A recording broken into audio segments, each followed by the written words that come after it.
भानुदास एकनाथ, भानुदास एकनाथ, भानुदास एकनाथ, भानुदास एकनाथ, भानुदास एकनाथ, भानुदास एकनाथ, भानुदास एकनाथ, भानुदास एकनाथ, भानुदास.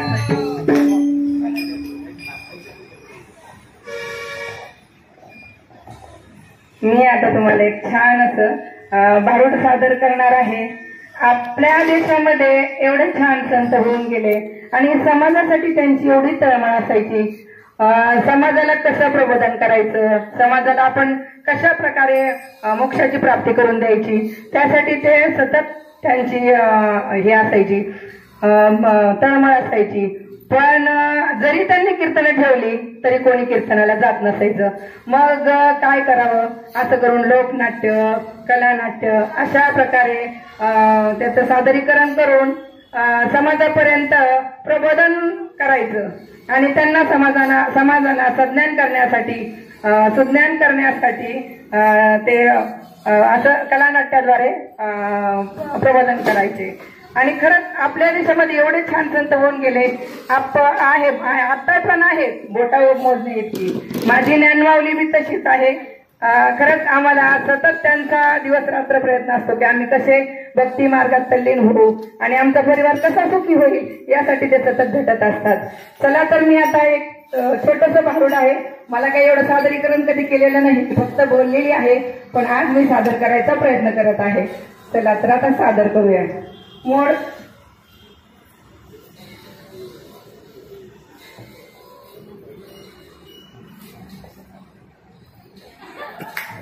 मोडकेची घर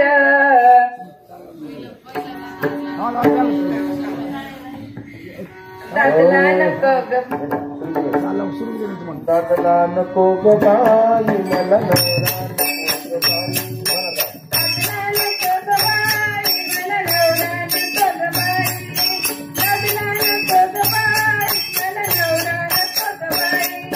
दादला नको ग बाई मला नवरा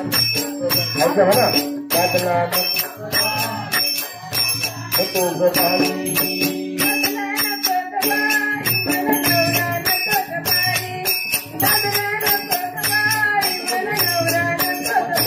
बोला, दादला नको ग बाई मला नवरा, दादला नको ग बाई मला नवरा नको ग बाई. दादला नको ग बाई, दादला नको ग बाई, दादला नको ग बाई, दादला नको ग बाई, नको ग बाई, दादला नको ग बाई, नवरा नको ग बाई.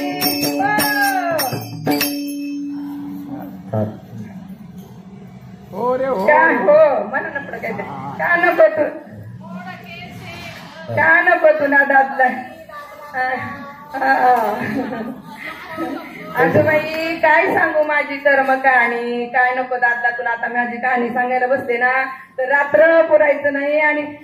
सांग सांग बाई आम्हालाही कळेल. आता सांगतेच बाई मी माझी कहाणी. चला आता माझ्या कहाणीला सुरुवात करते, पण थोडक्यात शॉर्टकटी मध्ये घेते कारण आपल्याला खूप भूक लागलेली आहे आणि फराळ पण आपलं तयार झालेला आहे. तर आपण आता शॉर्टकट मध्ये आपलं भारुड सादर करूया. फाटकेची लुगडे तुटकीची चोळी, फाटकेची लुगडे फाटकेची लुगडे तुटकीची चोळी, फाटकेची लुगडे तुटकीची चोळी, पण शिवा परशिवाला दोराना जीवला दादला नको ग बाई, दादला नको ग बाई मला नवरा नको ग बाई, दादला नको ग बाई मला नवरा नको ग बाई. बोला, दादला नको ग बाई मला दादला नको ग बाई, दादला नको ग बाई मला दादला नको ग बाई.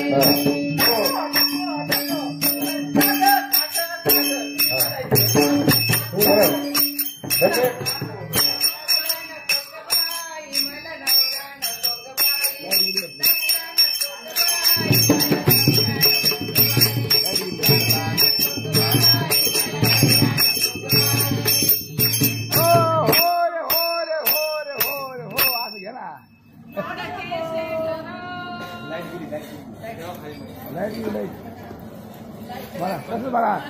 मोडकेची घर सगेची छपर मोडकेची घर सगेची छपर अगं बाई चांगलं असतं पण काय सांगायचं तुला इकडून दरवाजा उघडला तिकडून हवा जाते इकडून दरवाजा उघडला तिकडून हवा जाते अगं पण मी राहिलेली असते मारतात गुरुजींनी आणलंय मला मी राहिले असते त्या घरात पण माझ्या देवाला देवघर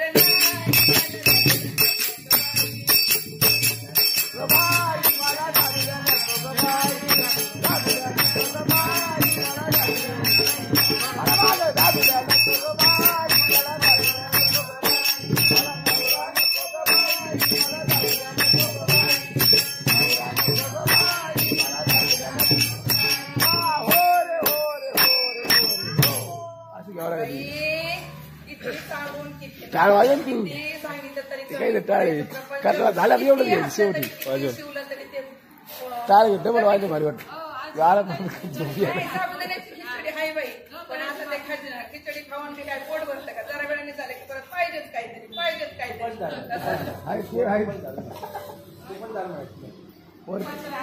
हा म्हणते ना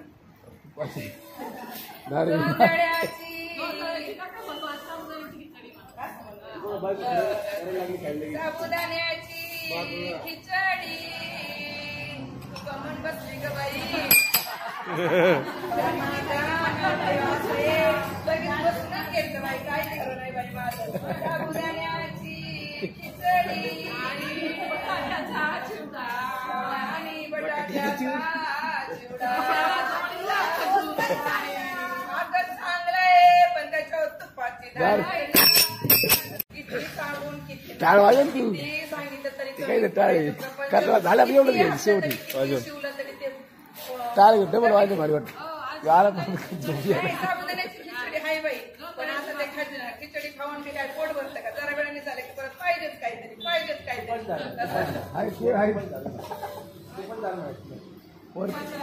हा म्हणते ना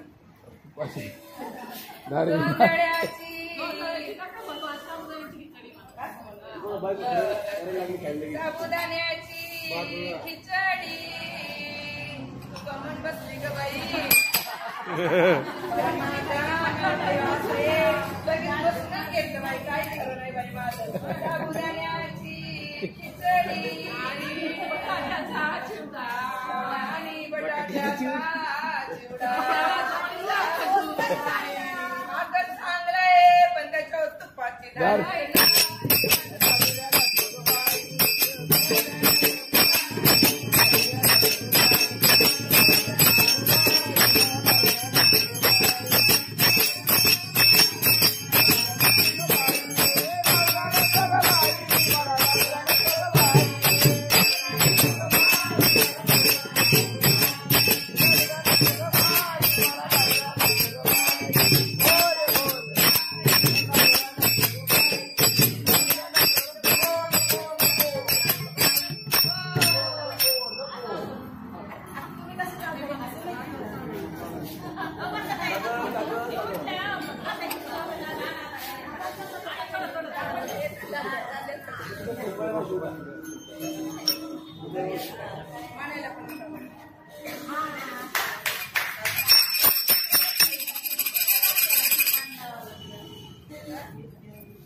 काय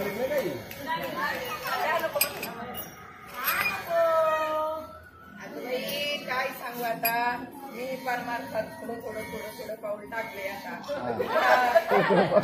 टाकले बाई आता थोडं थोडं थोडं पाऊल टाकले परमार्थात पण मला आता ऐकलं का थोडं थोडं समजायला लागले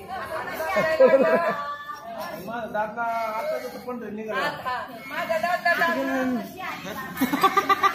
तिकडे आता मी काय त्याला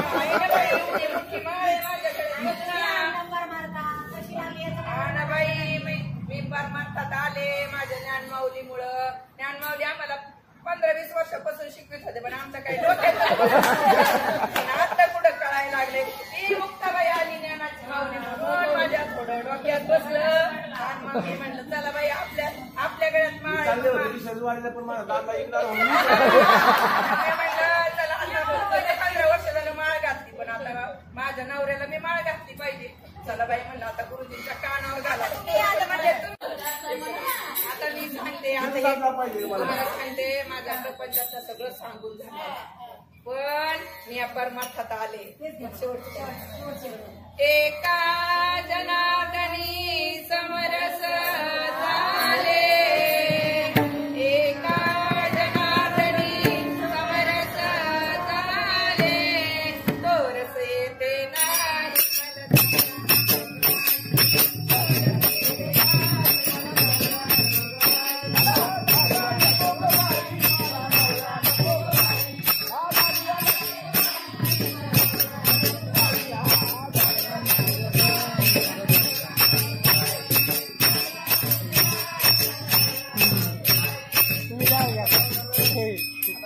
काही राहिलं नाही आणि मला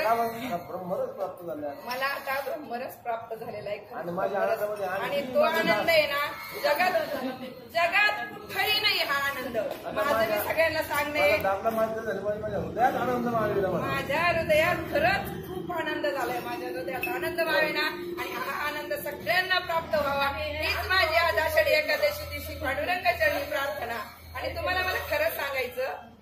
की हा संसारातला दादला नवरा हे म्हणजे याच्यावर घेऊ नका तुम्ही आपलं हे दादला नवरा आणि बायको म्हणजे कोण तर नवरा म्हणजे काम आणि बायको म्हणजे वासना आपले हे शरीरातले जे षडविकार आहेत काम क्रोध मद मत्सर मोह आणि लोभ हे आपल्या शरीराचे बाहेर गेले पाहिजेत आणि आपण हे संतांनी काय केलं की आपल्याला अशा प्रकारे भारूड रचून हसवायला लावून आपल्यापर्यंत हा त्यांचा निरोप पोहोचवला किंवा त्यांचं ज्ञान आपल्याला पोहोचवण्याचा प्रयत्न केला आणि खरंच बाहेरच्या देशातून लोक येतात आणि आपल्या देशातील इतकी आपल्याकडे ग्रंथ जास्त तुकाराम गाथा गीता भागवत ग्रंथ याचं अनुकरण बाहेरच्या देशातील लोक करायला लागले आणि आपण खरंच आपण किती घेत आपल्याला स्वतःला लाज वाटायला पाहिजे आपल्या देशात आपल्या संतांनी एवढं मोठं गाठोड भरून ठेवले पण आपण त्या शिदोरीचा काही उपयोग करत नाही बाहेरच्या देशातली मुलं म्हणतात A for Arjun B for ball C for A for Arjun B for Balram C for Chaitanya D for Damodar आपल्या देशातले मुलं म्हणतात apple B for ball F for cat B for dog आणि खरंच आपल्या मुलांना आपली खरंच किती म्हणजे आपल्याला स्वतःला किती लाज वाटायला पाहिजे आपल्या घरात आपले काय संस्कार ठेवले आपल्याकडे असून आपलं म्हणजे कसं कमळातून ब्रह्मरस सेवन करून त्या अज्ञानापासून ज्ञानापर्यंत नेते गाढवापर्यंत नेते हो पासून गाढवापर्यंत नेते आणि अज्ञानापासून ज्ञानापर्यंत माझ्यासाठी संत चांगले भेटले म्हणून मला अज्ञानापासून ज्ञानापर्यंत नेलं तसंच सगळ्यांना न्यावं ही पांडुरंगाची प्रार्थना आणि खरंच आपल्या असे बाहेरच्या देशातले कमळातला रस सेवन करतात आणि आपण आपल्याला वाटतं माझं एवढंच डबकंय बेडकावाने डुम डुम डुम डुम डुम तिथंच उड्या मारतो आपण खरंच म्हणजे आपल्याला स्वतःच लाज वाटायला पाहिजे आपण असे का आहोत म्हणून कारण बाहेर संस्कृती पाहिली तर खूप वाईट वाटतं त्यांचं पाश्चात्य संस्कृतीची इतकं अनुकरण व्हायला लागले कपड्यापासून तर बार सगळ्या गोष्टीपर्यंत खूप अनुकरण झाले आणि हे अनुकरण खरंच आपण असे जर भारूड आपण मला मला तर येत नाही, मी आपलं थोडंसं छोटं सादर करायचा प्रयत्न केला. पण पहिले जसे भारुड होत होते तसे असे भारुड आपल्या देशात व्हायला पाहिजे. तर आनंद तर येतो, असं तर लोक नाही येत. गीता वाचायला चालू म्हणलं नको बाई मला लई काम आहे, काय करायला चालू म्हणलं नको बाई मला लई काम आहे. पण भारुड जर केलं आणि भारुडाद्वारे जर हे सांगितलं तर त्यांच्यापर्यंत नक्कीच पोहोचेल, मला अशी माझी खात्री आहे. आणि खरंच जनजागृती झाली पाहिजे. संतांनी आपल्याला किती आपल्याला म्हणजे ज्ञानाचा सागर आहेत संत, प्रबोधन होतं आणि असंच हे केलं पाहिजे. आणि मी असं छोटस एक माझं भारुड मी माझं सादर केलं.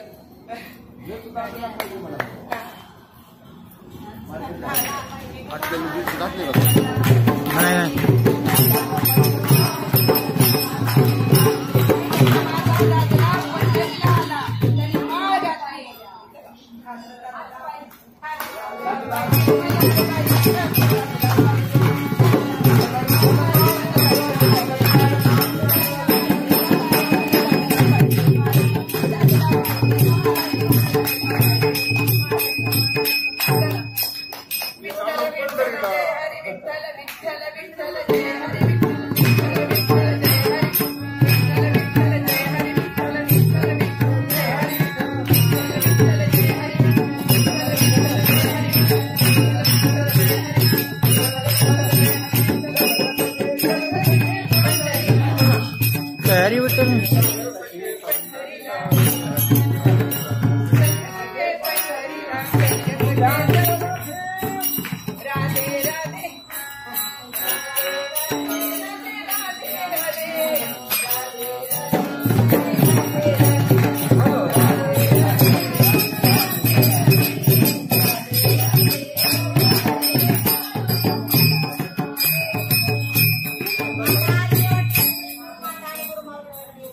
डुचे काकूंचं राहिलंय ना. डुचे काकून डीचे काकांचं